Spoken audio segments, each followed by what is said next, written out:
All right, and we're live with the word on the block. I'm Shane McCarroll, and I, as you are seeing right now, have done something unprecedented. I was so tired of being the best looking guy on these podcasts that I had 3 women come in here. That way, I no longer have to worry about being the best looking person. You know, being on these things with Jay Cash and all these ugly guy auctioneers, I figured what better way, to get some intelligent, better looking than I am females. But in all honesty, this was Amanda's idea.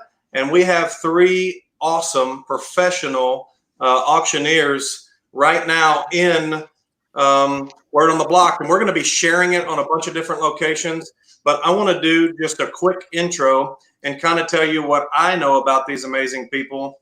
And then I'll let them tell you about themselves as I'm sharing. So please ignore me because I'm not looking directly at the camera. But let's talk about Victoria Underwood. She's amazing. First of all, born in Wales, been in the antique business for 30 years-ish, travels all over the country, basically filling containers full of amazing stuff.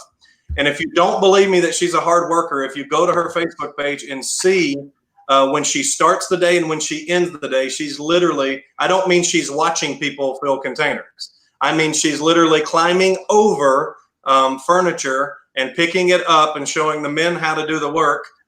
So I want to welcome her, and she's in Chattanooga. Second generation, is that correct, or third? That second generation, that's correct. Second generation auctioneer. Her father has had an auction company out there since like the 90s. They have a huge following, and they do great stuff with import antiques. Now let's skip down to the bottom of my screen, also in Chattanooga. And that's what I think this is going to be awesome, because these 2 ladies are both very successful, sharing the same market, the same space, which proves you can do it.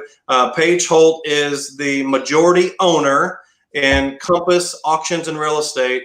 And it's a company that I have not only known, but been extremely interested in for a long time. I know her husband. He is a great person. I know Paige. She's a great person. They surround themselves by great people, and they do good business. I can't even begin to tell you all the business they do. I can tell you that she met her husband at an auction, though, which I think is a great story for the near future. And I'm going to let these ladies tell you about themselves, but I just want to get it out of the way. I want to prove to you how much I know about you guys. And then, of course, Brigitte Cruz is our West Coaster. She has so many different labels and titles that I can't do it. But let's say Dame, I think, is that the correct thing? I mean, she's been knighted, I guess is what you call it. And Victoria, maybe you can shine some light on this too, because I know you're, in Wales. I guess there might be a knight or a dame somewhere. But no, in all honesty, GWS auctioneers out there on the West Coast doing great things, selling some everything Elvis has ever owned pretty much, and a bunch of other professionals. I actually got on the other day and looked at some watches, and I showed Amanda, and she turned my phone off. Way to go, Amanda. That's the kind of stuff that's being sold. That's so awesome. Victoria, why don't you start and just kind of flip it around when she's done? Paige, you take over. Just tell us about yourself, and kind of what I like to think is what's the temperature of the industry where you're at, because we're in unprecedented times right now. Okay, yeah. So thanks for having me. First of all, I am a second generation auctioneer. My dad has, we've had our auction house for over 30 years, 35-ish years, but we have been international shippers. My father started that back in the 60s and shipped all over the globe, just everything you can think of. So I was kind of born into it, hence the 30 plus years in the industry. Now that I have my auctioneer's license, I haven't had it very long. It's been about 4 years, and I can't believe I've waited so long to get it. The industry here where I am in Chattanooga is people are still wanting to buy, which is a great thing. I get phone calls and text messages and Instagram just all day long. Like, do you have an 18th century chest of drawers in stock? Do you have Staffordshire dogs in stock? Do you have oil paintings? And I'm like, yes, I certainly do. And we just had our very first online auction, which the people in the industry that helped me, who I appreciate very much. You guys know that I fought that tooth and nail until I was basically told that nobody cares if I like it or not. But that's the way that the industry is going. So we figured it out, how to do the online. So we figured that out, got it going. It surpassed our expectations. But there's just something about that live auction that I just have to have. I kind of feed off of that energy with people, and the dealings and the quick transactions. Like, that's an adrenaline rush for me. So I really just cannot wait to get back to the live auction situation. And Shane is right that when I'm overseas, we go to Italy and France and England. We're from Wales, so we go home monthly on our buying trips. And he's correct when he says that I am physically loading the trailers. So I'm buying, I'm in the warehouses, I'm climbing over everything, I'm getting dirty. Trust me, I get dirty. And it's just like, just this filth and just dust and everything, but I love it. Like, I feed off of it, and I didn't realize how much I loved it until it was taken away from me. And I just can't wait for it to get back to that kind of normal kind of business that I've been used to for 30 years. Okay, we have a question. Okay. Jay wants to know if the accent is real. It is real, and I can even speak in Welsh a little bit, very little bit. I can say the longest word in Welsh, and this is over with. yeah, the longest word in Welsh and colors and numbers. But the party trick is the longest word in Welsh. That's what most people get me to say. Perfect. Paige, what's going on your side of Chattanooga? My side of Chattanooga is extremely busy right now. And Victoria, congratulations on your first online auction. I know that was, something that you weren't real keen on doing. But I just want to, give you a huge thumbs up. That's a huge thing to overcome. On our side of Chattanooga, Compass is involved in quite a bit. We do real estate, firearms, auction services, among a plethora of other things, government contracting, heavy equipment, construction, tool equipment, surplus, you name it. So we have been very busy. We have had the honor of having some auctioneers that have come into our facility. And of course, social distancing has been a huge thing for us, and we've taken care of that. But to be able to keep some of the guys earning a paycheck, and so that's been a really good thing for us. But our phone is ringing off the hook. We are booking auctions out. Before the year started, we had over 300 auctions already put on the calendar, and we have continuously added to that. So just very busy and very honored. Thank you, Shane, for having me on board, and looking forward to engaging with these ladies and with you and everybody working together. I think it's a great thing that you're doing to just be able to kind of unite people in this industry, because let's face it, our auction industry is going through a major change right now. I think we all can see it and recognize it. We are live auction diehards, but we have been doing online in every category since the late 90s, early 2000s. And Steve and I did meet at an auction way back when in Colorado Springs. His family had the family business there. And we've been in the industry for over 30 years. And I actually grew up going to the stockyard auctions with my grandfather. Bought my first car at auction, met my husband at auction. So auction is not a hobby for us. It is our life. And we love it. Before Bridget knows how awesome she is, I want to ask you a question. This is a question. So I know that you met Steve at the auction. Okay. Mm-hmm. But was it true that you were there buying furniture for your new house in Colorado? It was. I love that. I mean, that's a book about an auction family, right? Hey, my mother, I flew to Colorado and was going out there to, hang out with friends, what have you. And I called my mom and said, hey, look, I've got an apartment. Would you bring my car out to me? Of course, that went over well. But I'm kind of my own person in some things. But we were going, obviously, bringing my car out from Tennessee to Colorado. We couldn't get a whole lot there. So we started hitting the auction circuit to buy what I needed to furnish my condo. Sure. And we got to know people on the auction circuit. You know how that is. I mean, you just get to know a group of people. And we went to one auction. It was Ross Auction in Colorado Springs, Colorado. And my mother fell in love with Steve.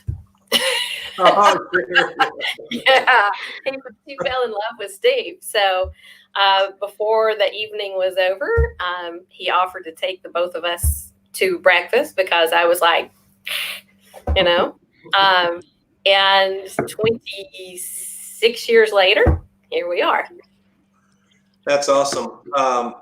Brigitte, you're the third and final blonde beauty on this particular podcast. Tell me about what's going on the West Coast in the auction industry, and tell us about yourself in case there's someone out there that doesn't know who you are. Well, first, these two amazing ladies here. I don't know what I did to deserve to get it on a panel with them, but thank you, Shane, for that. And thank your lovely wife. Have you guys talked with this Thank you, Amanda. It was her idea. Yeah, thank you so much.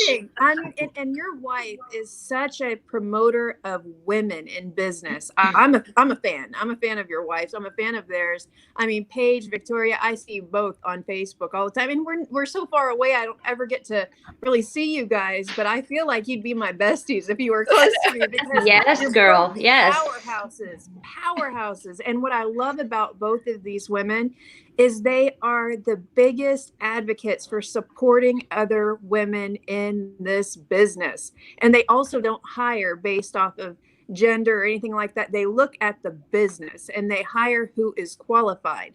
And I love both of these women. So thank you so much for putting this together, Shane. This is awesome. And as far as what's going on out here on the West Coast, I mean, we've been set up and selling online for going on 15 years, really strong the past 12.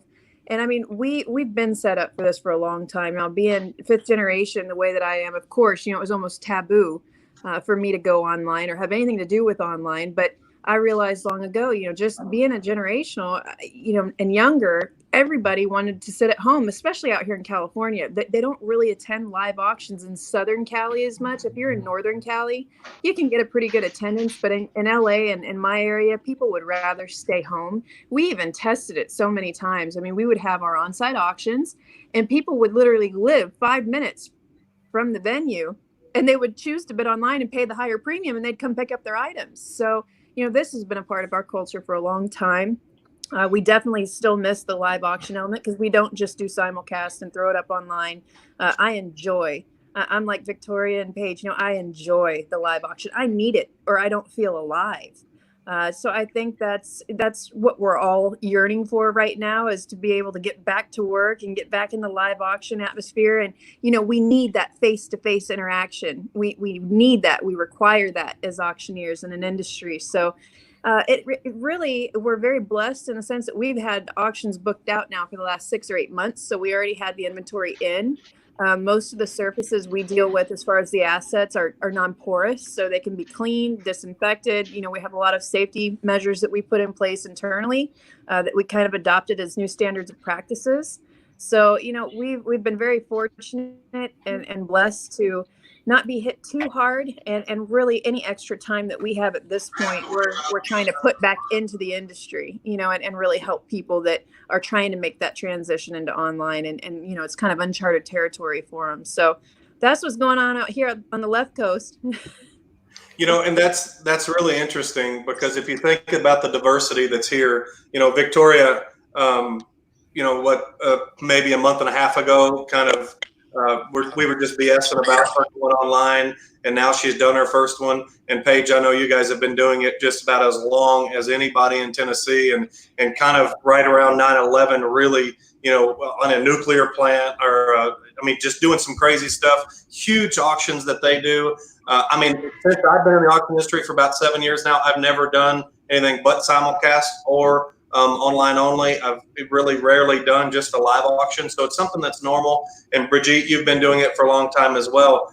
that's the funny thing, is that there's a lot of people that I was lucky enough to be on a Zoom a few weeks ago and offered just kind of, if you want to get online, I can get you there in 72 hours. I truly believe that anybody in the country in the auction business, I mean, within 72 hours, barring you're stuck out in the middle of nowhere and we have to bring in a satellite internet, we can get you online.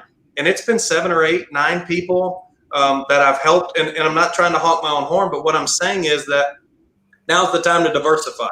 And I think Victoria is a perfect example of that. It's not going away. So Victoria, kind of speak to that. If some folks out there, yours was successful, maybe not as successful as you wanted it. And before we started, and I know Paige can testify to this, in the beginning, you will still kind of question yourself because you don't have that buyer base yet. But once you start treating people right, and they understand that you know what you're selling, they understand that, it is as is, but if we say it's something and it's not, we're going to take it back. If they understand that you're human and that you're a professional, your buyer base is going to expand. So talk to that for just a second, Victoria. I'm been in the business for 20 years, but I don't want to go online. Do I need to do it or not? I would suggest adding it as an additional sale. I'm not going to ever give up my live sales just because, like I already said, I thrive off of that, just public interaction with people. I'm one that I like crowds. Even if I don't know anybody there, I like being around people. I feed off the energy. So I'm not ever going to give up a live auction. So I'll get that straight, first of all. However, I will tell you that our first auction that we just did online, it closed last Sunday. I did not have high hopes for it, and I prepped everybody, my entire family, because we are a small family business. I prepped everybody that it was not going to be this great success. And I had told Shane a little earlier that I have to eat my words. It surpassed my expectations. It surpassed my father's expectations, my sister, my mom, everybody. It did way better. So I think it's going to be a great addition to our business, but I'm not ever going to get rid of my live auctions. And like you said, when you get a buyer base that trusts you, that's the main thing I think in this business, is building trust. And it takes a long time to build trust, but it's really quick to lose it. So we advertised our online auction mostly to our regular bidders, and so they were willing to bid. And so I don't know if that had a lot to do with how successful our first one was, that our regular bidders knew that they could buy off of the pictures that I had online. And if I said, there's this split down the side of this chest of drawers, that there was a split, and that, I'm not representing a chest of drawers as being perfect, even if it's, 1880s chest of drawers. I'm not saying this is perfect. And then they're coming to pick it up and it's missing trim, and it's got splits, and the drawers are falling apart, and that kind of stuff. So I really think that it was successful for us, and it can be successful for other auctioneers, but they have to have that trust built up with their client base, their bidders. Sure. Paige, you obviously have a significant amount of experience in the online space, simulcast, virtual, online only, live only. I mean, you guys literally do it all, and you sell every type of asset, which I think is, you have to qualify as one of the most diversified, because anything from TVA stuff to fleet lease to fleet vehicles to, come on, explain to me this. You guys are now partnering in the firearms manufacturing business. Is that what I understand correctly, or something? Yeah, so we partnered with Dawn of Defense, and Dawn of Defense does law enforcement, SWAT firearms, customization, and Cerakote. So we developed a relationship with them, and they are custom making some of these firearms that start with compass and then the serial number that follows. So it's been a great partnership so far. We offer that at auction. And we set up, one other way that we're kind of diversifying our platform as well is we just set up a buy it now shop on our page, on our website, so that we could offer more, faster, quicker. And, because if you do not have experience in online auctions, there's a tremendous amount of work that can go into the back end of it, getting prepared for that. So you present the product the best way that you can, to the best of your ability. So we do real estate, we do firearms, we're FFL, we're Class 3 dealer, we do fleet lease vehicles, we industrial surplus, and we have about a 50,000 square foot warehouse that we turn approximately every 21 to 30 days entirely. Unbelievable. And this is something that you said that is remarkable to me. And I think we forget this. And Philip Traylor, as a matter of fact, I promised him I would do that. Victoria, watch above your head. Philip's going to come in to our, it's just a static picture, but I promised him I would do it at some point. But, hey, we love Philip. Every day, and he says something every once in a while, and I just stop in my tracks because he's got like this 25 years of wisdom, and he keeps it all inside, and you got to pry it out of him, right? Because he's just such a modest and amazing person. But he said this: these auctions don't belong to us; they belong to the seller. And this was right when everyone was panicking, right? We're all getting the phone calls about our contracts being canceled, and we're getting the phone calls about our real estate auctions, and the people are panicking. And as auctioneers, we want to grasp onto that, right? We want to say, we've got it under contract. We're going to hold you to this or that. And I just kind of stopped at the office and went, I really think that's a message that auctioneers need to hear. Okay, so here's what I'm saying. If you've gone to the extent of, we can offer assets at a buy it now, if that's what you want. If that asset class works better that way, because let's face it, firearms right now, if you haven't noticed, you can't order firearms hardly anywhere. You just can't get your hands on them. So if you get them, why not make it buy it now? Because I know you guys have an amazing relationship and you're getting some stuff that's refurbished and Cerakoted. That makes absolute sense. I just like that forward thinking is hard to find. So, it explains why you guys are so successful. Brigitte, you said something in an interview that I saw somewhere or I was a part of that was interesting to me. And I didn't know this about your history, but if you'll talk about it a little bit, I think it's important because a lot of people will log on and see the Compass machine and see, GWS or see the things that you guys have going. And I think it's important that auctioneers know that doesn't happen overnight. No. And you said something like, you were selling box lots 15 years ago, or, just kind of history wise, speak to these folks that right now they may be a little bit financially challenged because they are, somewhat dependent on an everyday consignment type shop, something that's not, or a consignment auction house that's not in full throttle right now, not producing that finances. Don't give up. You have to wake your way through the trenches, that type of thing. I think that's kind of your message, right? Well, it's certainly one of them. Absolutely. And I actually have a question for both of the ladies, and I promise you I'll answer that because it's definitely not something that happens overnight. And I'm happy to share that part of the journey. But both these ladies said something that I'd like to kind of elaborate on a little bit. And I want to ask them for clarification. Do you guys use, especially with Victoria, with the antiques, just getting into the online space, have you found one platform that you feel would be more beneficial for the assets you're offering? Do you use all of them? How do you approach this? And then I want to ask Paige the same thing. To be honest, we just use HiBid because it integrated easily with our auction flex. And I'm still fighting this. I still I don't want to do them. So I don't want to put them on multiple platforms. A, because I'm not sure at all how that works. I'm not that computer savvy. And B, again, I just don't want to do them. I want people in my building, and I want to be I'm still fighting it, even though I know it works. I just don't want to do it. But HiBid worked for us. It's an honest answer. And the reason I asked, because one thing that I found earlier on, every single platform, Paige, you probably know this, every single platform seems to kind of serve a certain class a little bit better. Have you kind of seen the same thing?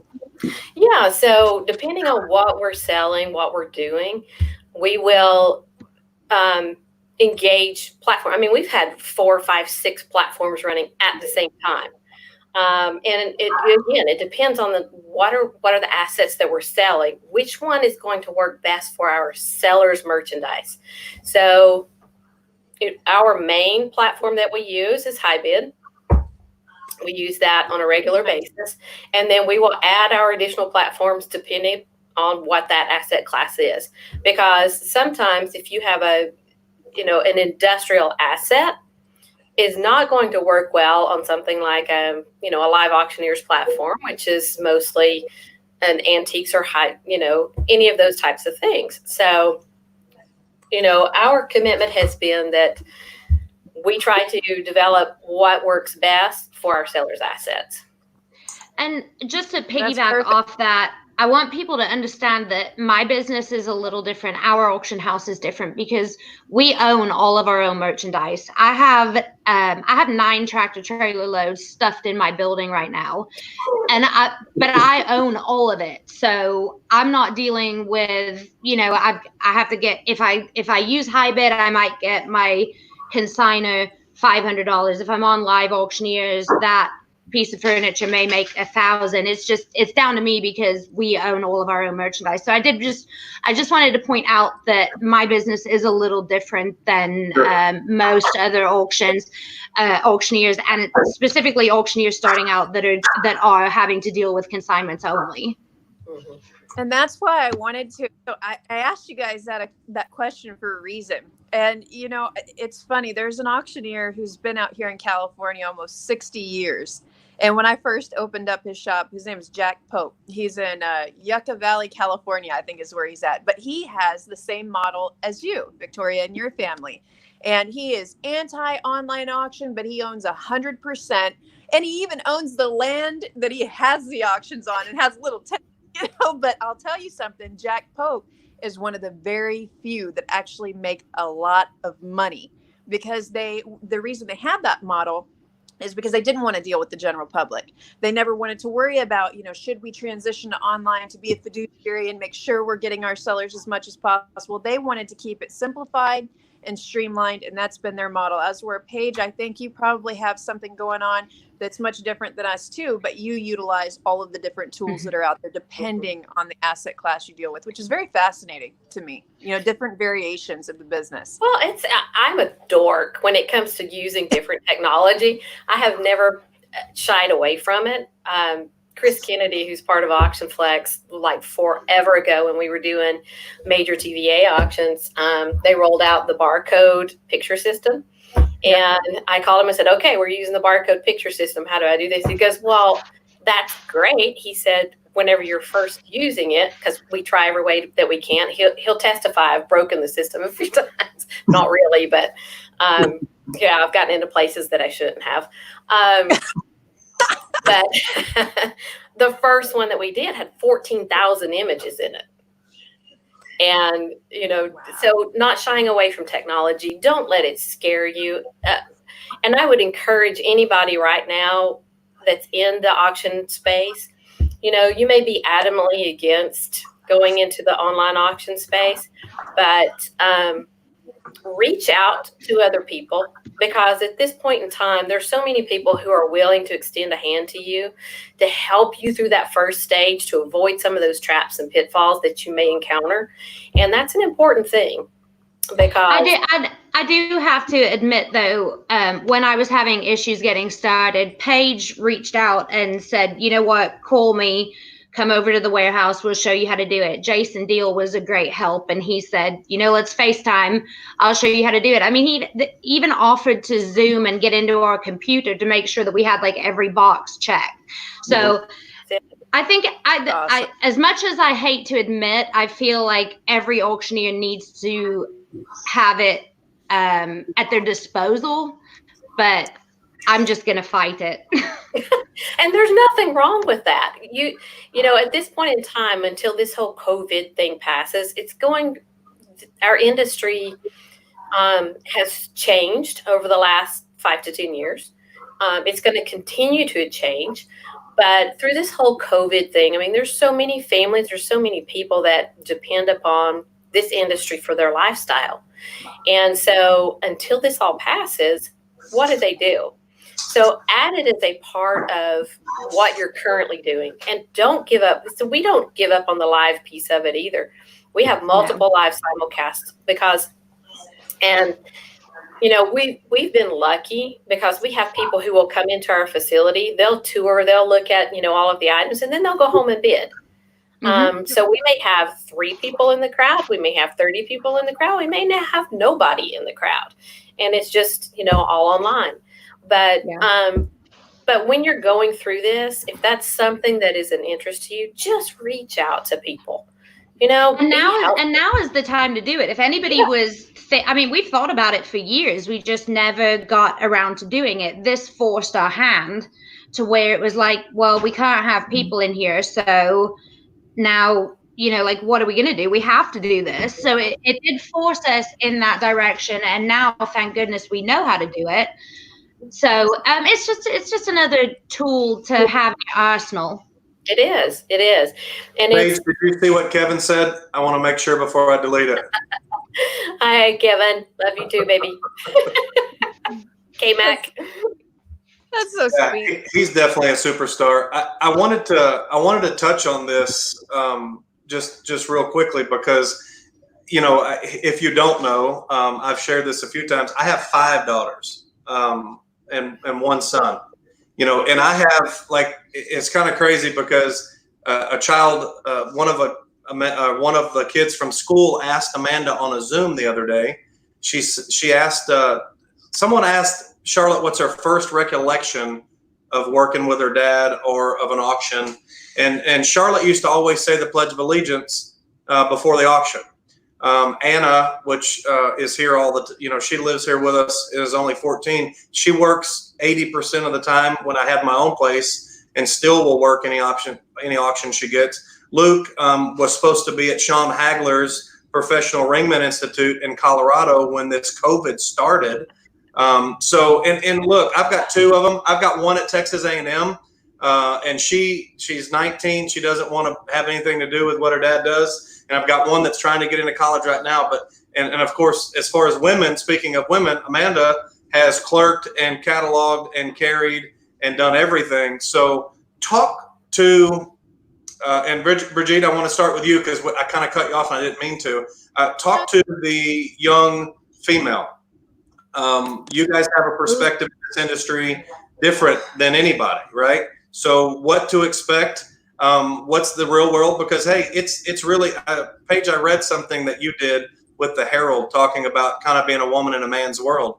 Unfortunately, it still kind of looked like that, right? But I want to point this out. Incoming president to the NAA is a lady. Incoming vice president is a lady. Current president of the TAA is a lady. So as far as leadership goes in Tennessee and in the NAA and other places, it's covered. So what do you say to the young 19-year-old who's trying to work their way through college? Because I've already told Luke, if he goes to UT Chat, guess what? Paige and Victoria, he's coming to work. He's coming to work. Right? I have tractor trailers that need unloading, and they're not going to unload themselves. He's working for Brigitte. That's the way you're going to work your way through college. So go ahead, Brigitte. I'm done talking. Sorry. No, it's okay. And I really appreciate the opportunity to say this because of all the interviews, everything I've ever done, nobody's ever asked me this. And it is something kind of near and dear to my heart. If I'm speaking to the next generation of young women in the auction industry, my journey was not an easy one. Since we're off the block and I can be honest, it wasn't easy for me starting out. And I think there's a misconception out there that when you're a generational, it's easier for you somehow, or, and I'm sure Victoria and Paige both can understand. When you work with family, it can be very, very trying. There's a lot of pitfalls that you have to avoid. And, I never wanted to be in the collector car auction business. I never wanted to be in the oil and commodities business. So I really didn't have a place other than if I wanted to be a clerk or, sweep the floors, which I did many, many times as a kid. And I was proud of that job. And it was, it gave me a good sense of responsibility. This industry, if you don't show up, you don't eat. So I always love that part of it too. You know, there's a real sense of accountability with this type of work. And, you know, my family I was kind of angry with in the beginning. And I'm going to share this is me, you know, being really honest. In the beginning, I really wanted them to help me. I wanted them to, you know, maybe hand me contacts and you know, all of these things. And I really kind of had a chip on my shoulder in the beginning because I was like, dang, you know, you guys can make it so much easier for me. But they elected not to. And they sat back and they watched me come out to California. I had an idea, you know, I had a lot of ambition, and I had a husband, and I had a little bit of money. And, you know, I really had to work hard. And it did start with box lots and furniture. And, you know, yeah, I moved all that stuff too. I can schlep furniture with the best of them. And I'm proud of that. And I still clean the bathroom to this day. And that's a proud job because you know what? I built what I have. And another thing I want to say to the young aspiring female auction professional, and notice I didn't say auctioneer, I said auction professional. There's so many places for women in this industry. And, you know, I may get a little bit of heat for saying this. I celebrate women in this business. I encourage women to get involved in this business. But you know what, ladies, be worth your salt. Don't expect somebody to hand you something because you're a woman or a minority in business or whatever else. I don't care if you're pink, brown, purple, blue, white, orange. I don't care. I don't care what your sexual orientation is. I don't care what your religious beliefs are. I don't care where your political standing is. Be worth your salt. Be a professional. And when you're out there, remember that you are representing Paige. You're representing Victoria. You're representing all of the women in this industry when you choose your behaviors and you choose the words that you let come out of your mouth. So, you know, again, going back to the accountability, be professional. Don't get into the cattiness because, you know, anytime you go looking for drama and nonsense, it's always going to be out there and it's going to be everywhere. It is up to you. I am depending on the future women of this industry and young ladies and even the gentlemen that choose to get in this industry. I am depending on the next generation to be professional, inclusive, kind, understanding, classy. And I'm going to tell you something else, Shane, with this generation that's coming in, and I know Paige and Victoria have seen it. Can we just talk for a minute about how educated and beautiful some of these newcomers are? There's people coming into our industry that have 6-year, 4-year college degrees, that speak multiple languages, that have worldly contacts. I mean, that is the celebration of the future. And this is really, I mean, since you've given me the opportunity, the young women that enter into this business, get and be about it. Don't expect anybody to hand you anything. Don't expect a better, you know, score sheet at the competitions. Get in there, dig in, get your foothold in, and hold on because it's going to be a great ride. It is what it is. So make the best of it every time and smile while you do it and be positive. Yeah.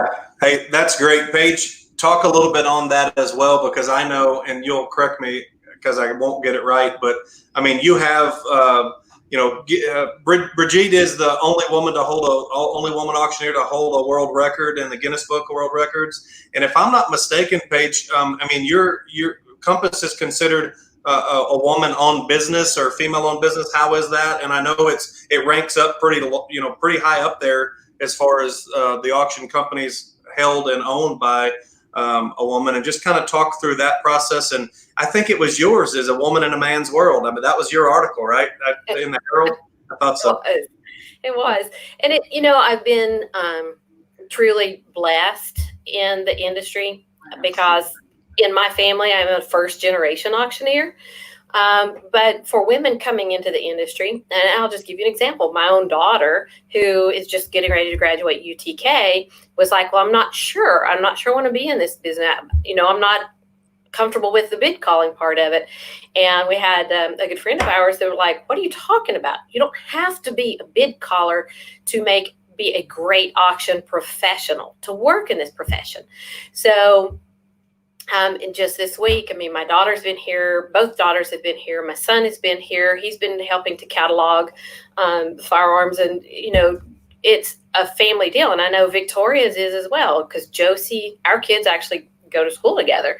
And theirs is all family. And Brigitte, like you said, I mean, there's a lot of things that you look out for when you're working together in this industry. I mean, if you looked at my office right now, Steve and I share, his desk is literally right there beside me, and we work together. But as a young woman coming up in the auction industry and considering this, I would tell you to go for it. Go all in for it. Don't just halfway do. I mean, you can come in, you could be, young women coming into this that have the charisma to be in the charity events, to be, it depends on your knowledge. What are you in farm equipment? Do you enjoy firearms? This world is your oyster, and jump in. So one of the challenges that we had with our oldest daughter is within her school was understanding that you didn't have to come out and go into a health degree. You did not have to come out and go into a legal degree. You didn't have to go what I would call these traditional courses. And go for it. Go for it. Oh, Shane, you're muted. You're muted. Sorry, I was muted because Amanda was telling me to make sure I told you guys this. She quits every time she works for me, but she always comes back the next time.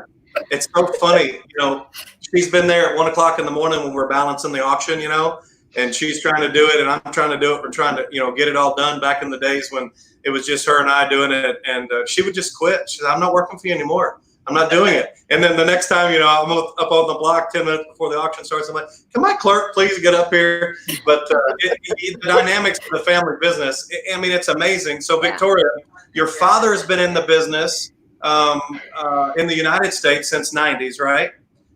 Yes, in the U.S. Okay, you, and I think he was an antique dealer in Wales also, but this is what's interesting to me. So you are obviously from Wales.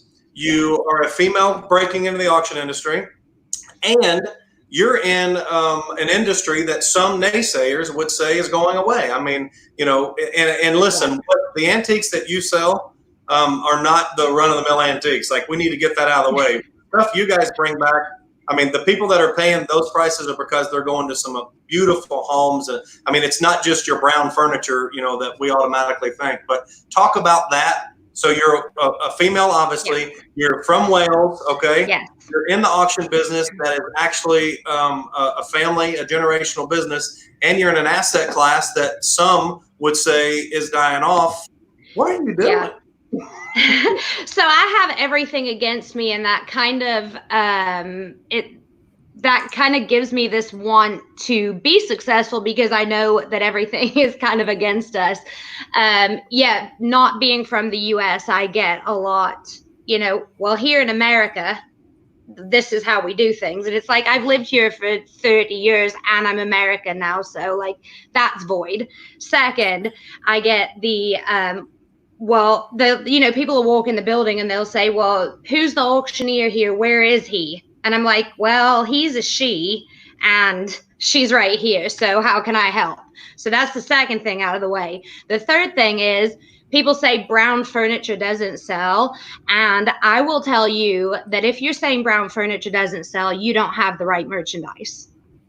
First of all. And I will tell you, because I've been to a few of Victoria's auctions. We go over there because I had my eye on, this table, and it's a table. Okay, yeah, the table. And so I'm sitting there and I go, yes, yeah. And then all of a sudden he goes, and I was like, nope. And they roll through it like that. It's incredible.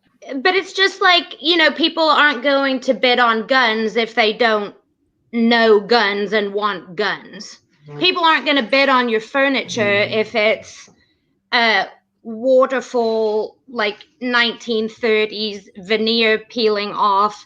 People don't want that. I don't want that. And I can tell you people that are, and I'm the odd one out for my age.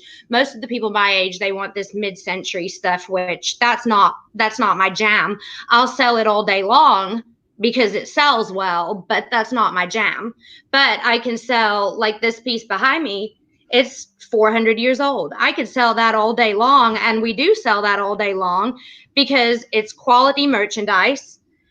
Our clientele has trust in us that what we're telling them is the truth.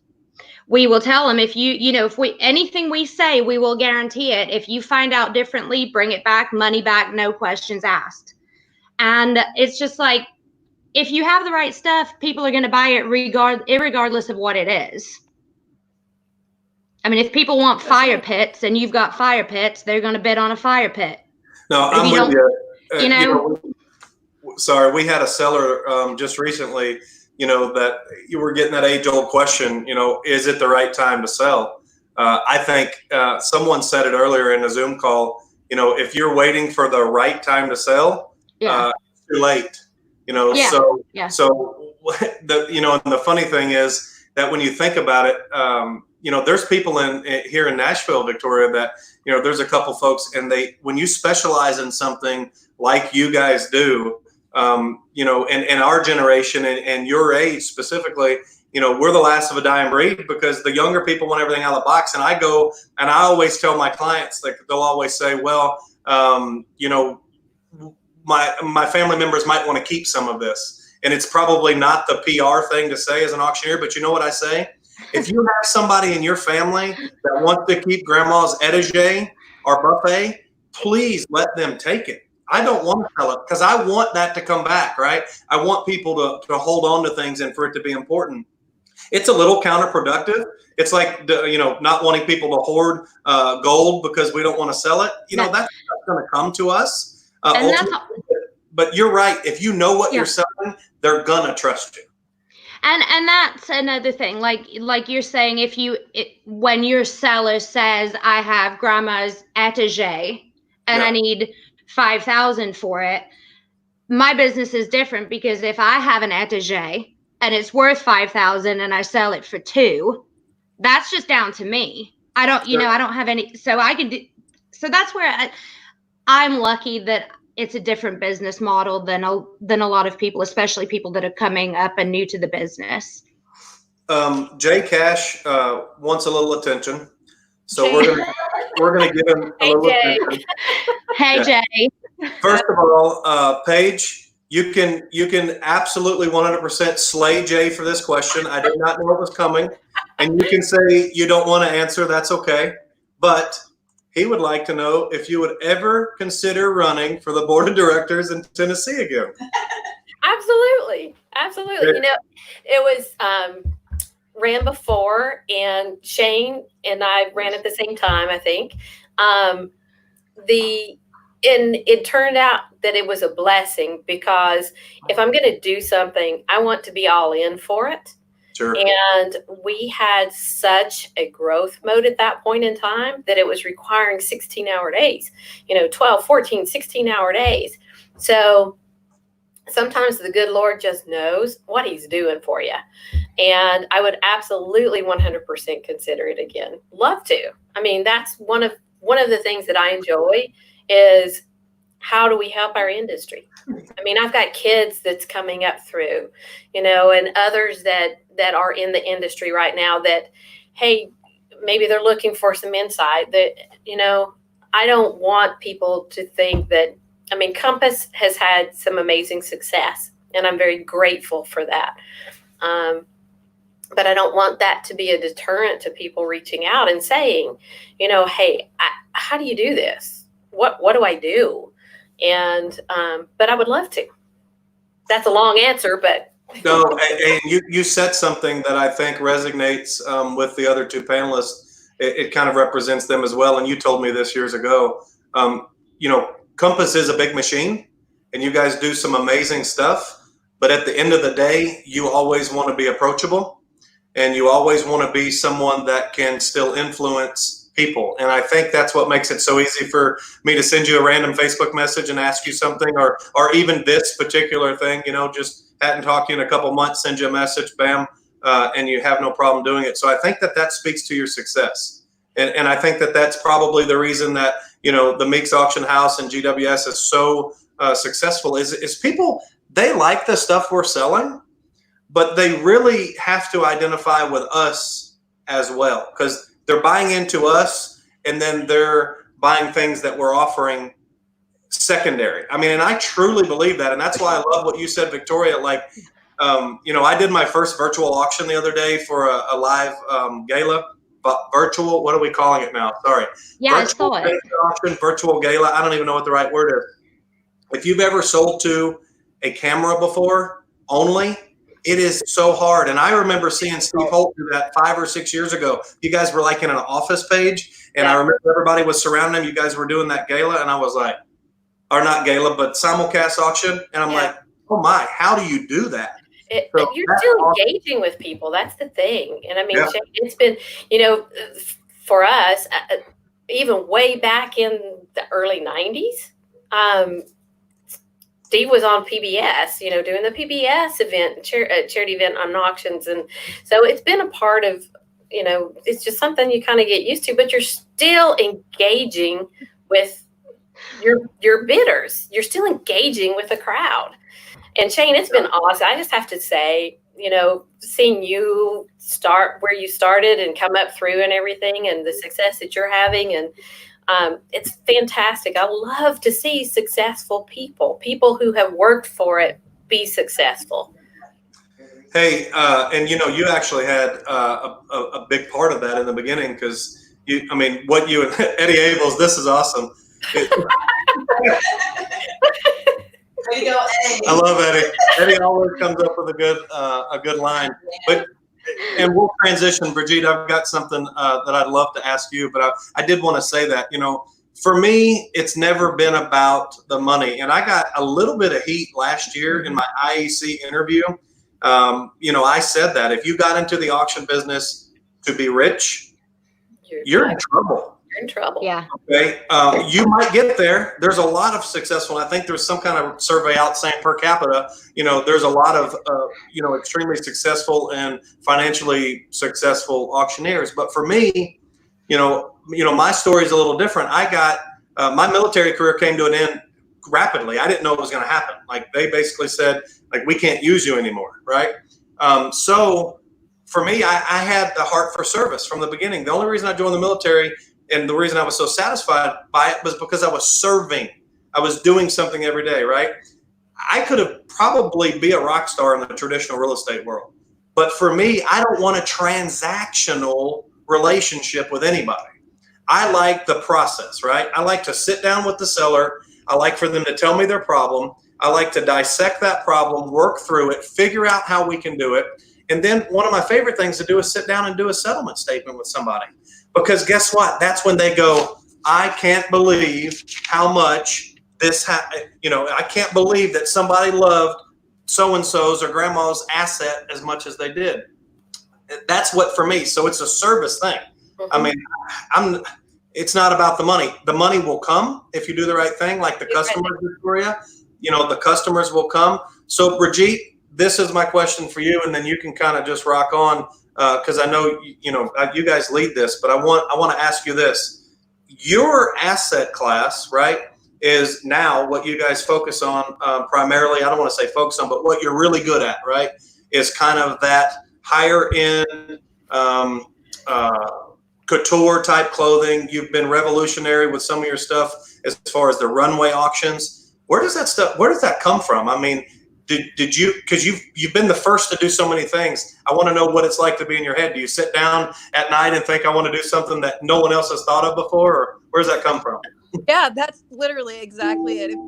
Kids, you can sympathize at, between 10 p.m. and 2 a.m. is my prime time.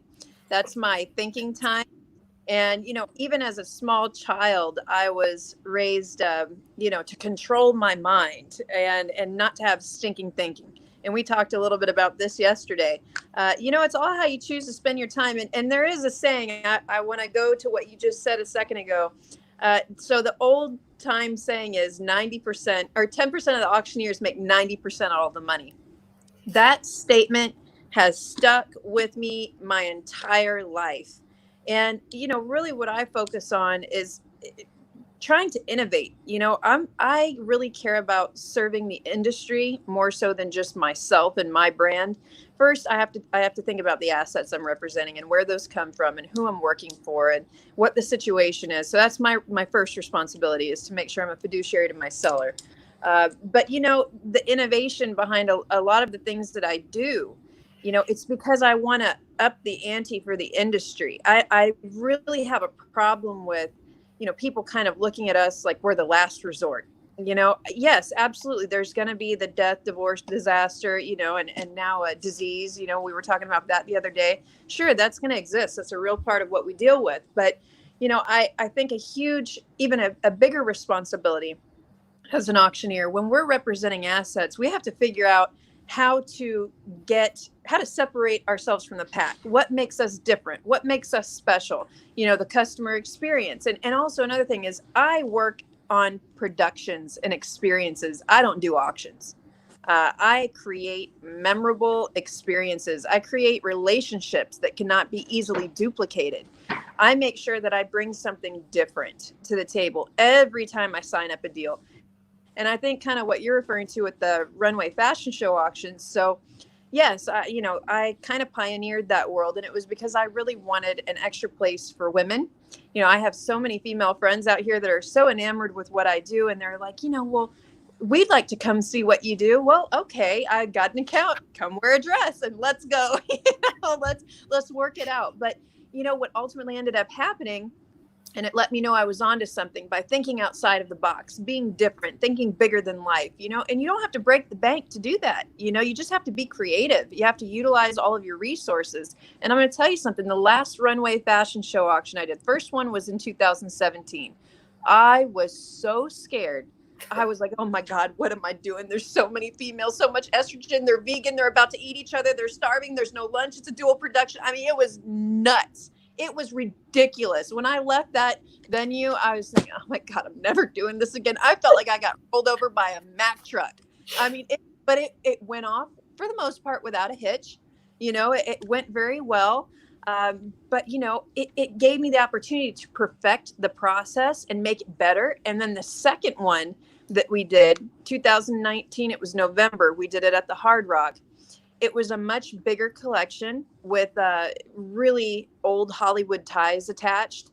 And what I chose to do, which made that really, really unique, was we didn't just put it on the models and say, hey, we're having a runway fashion show auction. We did, but the story, you know, we kind of as auctioneers have to be investigators, whether you're writing a description or, you know, getting a press release together to get it out in front of the press and tell the world about your auction. I didn't focus on the couture fashion element. I focused on the story. You know, the designers of the collection had both passed away, one of them very tragically and very suddenly, the other one of a very severe illness. So what I focused on was the story. Who did they dress? Who did they make clothes for? And what ended up happening as a result of thinking outside of that auction box was on auction day, we had half of Motown Records there. You know, the Supremes showed up, the Pointer Sisters. I mean, Hollywood royalty showed up at the Hard Rock to watch me sell used clothes. Now, let's just put it out there and be honest. You try to and see if they don't sell for $10 or $15. I was getting $100 to $1,000 for used clothes, and I'm real proud of that. And you know what? It's because of the story, folks. The asset class is important. Find the story, elevate the industry. And for God's sake, if you do get in front of the press, do not talk about yourself. Nobody cares. And that's really hard, you know, because when you get in front of the camera, you're like, I'm Brigitte Cruz from GWS Auctions. I'm in California, and this is all about me. And guess what? Nobody cares. And if you get that unique opportunity to get in front of that camera, make sure you represent the industry and the assets you're selling. Let that be the story, because you're just I look at myself as a dancing circus clown sometimes. I mean, nobody else wants my job. Every time there's a TV interview, I look over at my assistant of 10 years. I'm like, Taylor, you up? No, that's all you. So nobody's doing that job. But see, you'll find out through your own professional journey what your strengths, weaknesses are. But the best thing you can do is think outside of the box. Know what you're supposed to do ethically and professionally, but always outside of the job. Yeah, no, that's perfect. And I think I think that's what is so diverse about the auction industry. And I want to ask you something, Paige, because I know you've got a lot of experience with contract auctioneers and, their current situation. I heard somebody say it, and I want to say maybe it was Sean Hagler that said it. And this is just kind of to speak on where the industry is at the moment. And I think, Brigitte, you and I were on a call at some point where this conversation came up. But, a lot of those guys, and Steve is a part of that, and a lot of your auction service folks, I mean, they're the best in the business. I'm talking about the best ringmen, the best professional ringmen, the best professional contract auctioneers, doing power sports auctions, doing wholesale car auctions, you name it, cattle auctions across the country. And they got caught working. That's what happened, right? Nobody was doing anything wrong. And a lot of people are saying, well, you need to be diversified. You need to be diversified. Here's what I think. If you're as good as some of those people are, you don't need to be diversified. I'm talking about they've got only 5 or 6 days of the week, and they're doing 2 sales a day, some of them, because they're that good. So what do you think? What can they do in the future, or what can we do in the future? Because I've reached out to a couple of them and said, hey, I've got a consignor that's sending me X amount of dollars in coins every month. I can't catalog them fast enough. I can teach you to catalog this, right? So what's your thoughts on that? I mean, is that going to change now? You think we'll start training them a little bit differently, or do we have to, should we help them do something else, or do we just say, that's the rate of the business? Because I know in the wholesale car auction business, everyone's kind of been holding their breath for the last few years, wondering when certain things are going to go away, which, oh, by the way, from what I've heard, with the sell-through rates that are happening now, the live auction is going to be around for plenty of time, Well, I think we're going to see some of that is going to go all digital. And, what I hope to see is that as things evolve, that these companies that have decided to stop the live auction piece of it will come back around to that. There's some movement in the industry, but one thing that, talking with Steve and some of the other guys in the industry, that we all feel there's some incredible opportunities that are going to be out there. And these guys and ladies are used to thinking on their feet and used to finding their niche. Now, if you are an auctioneer, bid caller that goes on the circuit, right now some of those guys are hurting because it's shut down, and some of them may never come back around. Some of them may never come back around. So, I think some are going to need to evolve in some of the things that they're doing, but when you're on top of the world and you are the best of the best of the best, you're going to find your way through it. So keep your chin up right now. There's a little bit of a battle for a lot of them, but this too shall end. And I think it's a great time for collaboration too. Yeah. And I know I've got about 10 minutes. We'll let kind of start Victoria and wrap back around. But, I've said, because I've had some people that are kind of like Victoria, except for they didn't jump off the cliff yet. And they said, I don't want to do it. Like, I just don't want to do a live or an online auction. And that's okay. And I'm a traditionalist at heart. If we could do them all in the front yard, man, I'm in. I love that. Right. So I say collaborate. If you don't want to get into it, there are so many professionals. That's the key. Professional auctioneers in your area, wherever you are, reach out to them, understand their business model, and say, hey, I've got this situation. How can you help me? And then if you are one of these, professionals that are traveling up and down the circuit, you don't have anything to do now, find some of those people in your community, right? Because they know the auction business, they know the asset class, and it's not that hard to catalog an online auction because I can do it, and I'm just a hillbilly from Texas. So at the end of the day, I think, collaboration is where the key is, right? I think we're going to see more of that. Sure. I think we're going to need to see more of that. For us right now, we're hiring. We're hiring in every department that we have. We're looking for very quality, very sound people. And I'm grateful and thankful to be there. But Shane, I think you're right. Collaboration is going to be a key tool to put in your tool belt. Yeah. Well, and the great thing also with auctioneers, auction professionals in general, is everybody is so willing and so nice, and just, I mean, like Paige, you said, well, just come over to the building, I'll show you how to do it. You know, Jason's like, FaceTime me, I'll show you how to do it. I don't know of another business where a competitor will tell somebody else how to work the business when they're struggling. You know, I don't know of another business that'll do that. Car dealerships, they're going to want to promote their car dealership because they want to sell their cars. I mean, there was absolutely no reason for Paige and Jason to tell me how to do things, but it's just the group of people. And that's what I told my dad. When I went to auction school and when I went to the bid calling convention or in Nashville, I said, these people are just so nice. Like, I couldn't understand why everybody in this business seems so nice and so helpful. But I mean, I'm going to take advantage of it and, let people show me how to do things and vice versa. I'll be willing to show people how to sell antiques via live auction. And it's just a great group of people willing to help each other. And I just think it's great. Hey, I want to mention this real quick because it's important. I put this up here because I'm self-serving, because I literally begged Victoria to come to the convention. She was going to come to the convention, but the competition. And hey, if you're out there and you haven't seen it, and I mean this, Victoria, No, I mean it.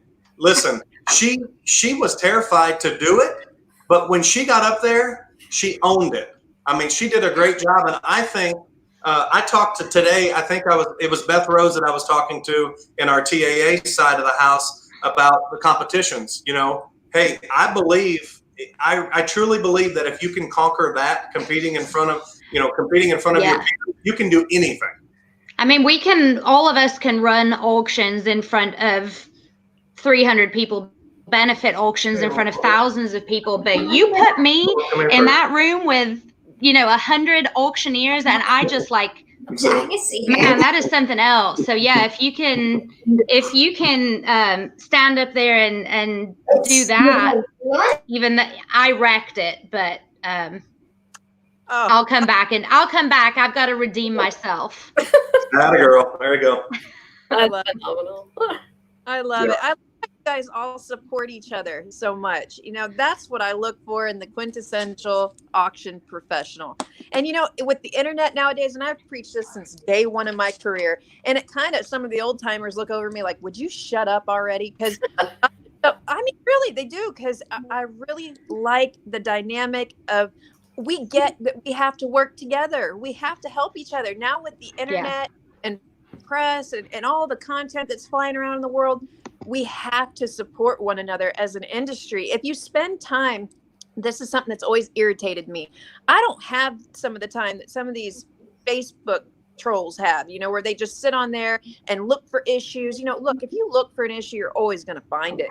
It's the same amount of effort to look at something positive and give somebody a compliment, and if you feel like you can bring something helpful to the table, why wouldn't you want to help them out? Because we're an industry. If you're sitting there tearing down another auctioneer, you're making yourself look bad. Let's change the narrative. It doesn't need to be that way anymore. We're not carrying around folders trying to promote ourselves anymore. We live in a digital world, and we can the original live auction element, but we've got to use the other tools. And Paige, like you were saying, exploring other ways to sell. That is a solid Paige. The way that you are handling that, you are handling like a boss. And I just want to congratulate you for handling it that way, because you've got a hold on what the future is. And the reality is, and I can attest to this because we're doing the same thing, Paige. We are with the Amazon and eBay and we live in. People want things now. Yep. They don't want to wait. We're losing them during our marketing period. We're losing them on the other side because our mentality of our generation is, oh my God, I have to wait 2 weeks to 30 days to see if I might win something I want. I mean, really, there's a disconnect there. So we have to understand that there's a need for this, and we have to fulfill that need, or we're going to be obsolete. So congratulations. That is awesome. It's crazy, guys. We've been on, it's an hour and 10 minutes, and I know that you all have your own things going on. I respect your time. I want to wrap up with this because it's perfect at what Brigitte just said. I think Mike Brantley, I might give him credit for this because he was teaching a class somewhere last year, and I saw it on a podcast. They were live streaming the education, which I thought was amazing. He said, we live in a click and ship mentality, right? That's what you just said, Brigitte. We're so used to that. As auctioneers, it's amazing. If you read some terms and conditions, even my own, I'm sure if you go to Compass, it's the same way. We really restrict our buyers, right? We tell them that they have to buy it and take it the way that it is. We tell them that they have to pick it up at a certain time. You can only preview it during these times. And oh, by the way, you can only come and pick it up at these times, and you can only pay this way, but you got to wait 14 days. You can't buy it right now. And I don't know when the last time any of you ladies have gotten on any shopping site and went, I'd really like to have this 14 days from now. Because if it's not Amazon Prime and getting here in 48 hours, I'm not buying. Yeah, hey, the stuff that comes through my front door is definitely like first or second day, right?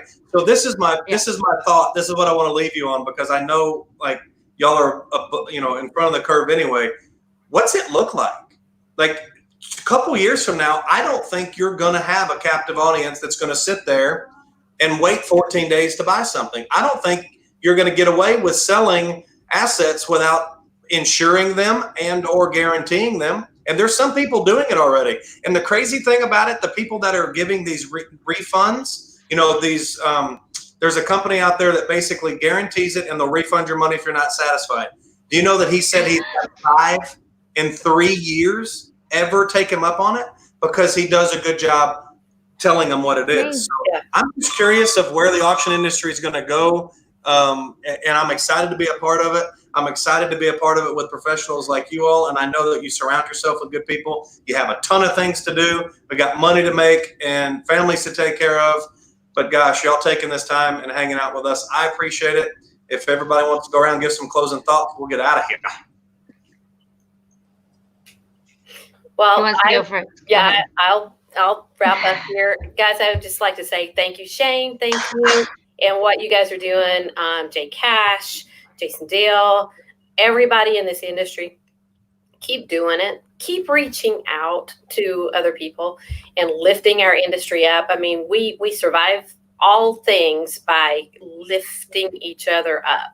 I mean, when you reach a certain point, reach back and give a hand up. Keep doing it. And thank you for your time. Ladies, it's been an honor to be on here with both of you. I look forward to seeing you both in the future. Victoria, you and I, we gotta go. We gotta do something, Yeah, for sure. You're locally for sure. And you're welcome. We need to take over this town. Yeah.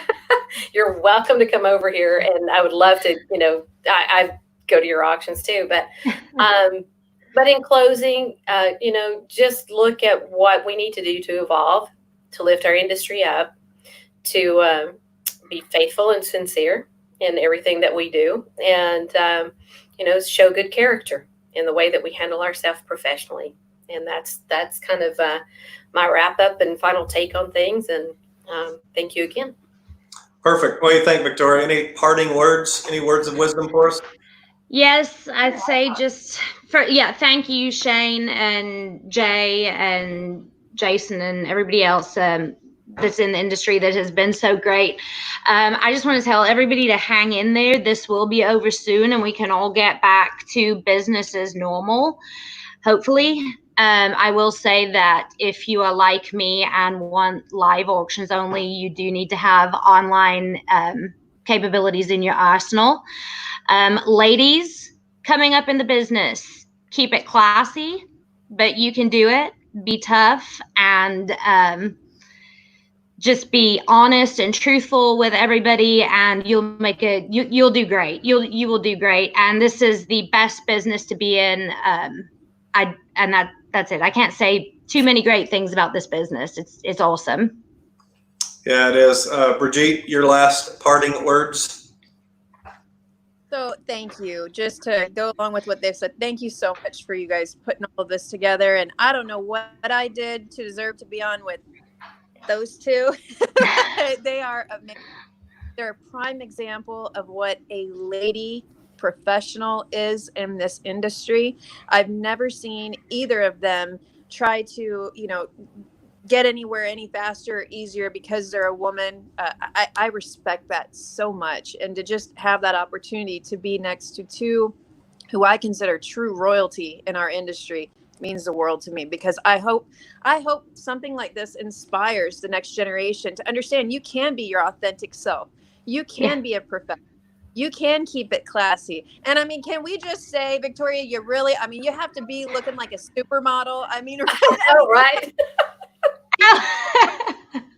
Too. I mean, the way that you guys just support each other business. I'm over here in California feeling like a bum. If it makes you feel any better, I've got 2 boys that are running around in here, and I've got tomato soup in the Instant Pot. So I'm coming to your house, Victoria. Come on over, girl. If we have too many more conversations with Victoria, I may need a translator. I'm not sure what she just said. Yeah, you didn't get me to say the longest word in Welsh. Come on. I'm ready. Now's the time. I figured it was coming. Is Jay still on here? Because he thought my accent I'm sure was he the same. is. Okay. Llanfaeth pod gwedydd go gerith wy'n troblyn llan dysilioch go go goch. I couldn't have said it Yeah. better myself. Lady, thank you so much. Yeah. And as far as I'm concerned, and Jason Oh, Deal look. right now, he's going to have a lot to say. You got to go back and watch Jason. He's Victoria. going to have to watch the replay. That's it. Right. Awesome. All right, guys, that's the word on the block. I appreciate all 3 of you. Thank you so much. We'll see you again soon. Thanks, guys. Thanks, guys. Bye. That was awesome.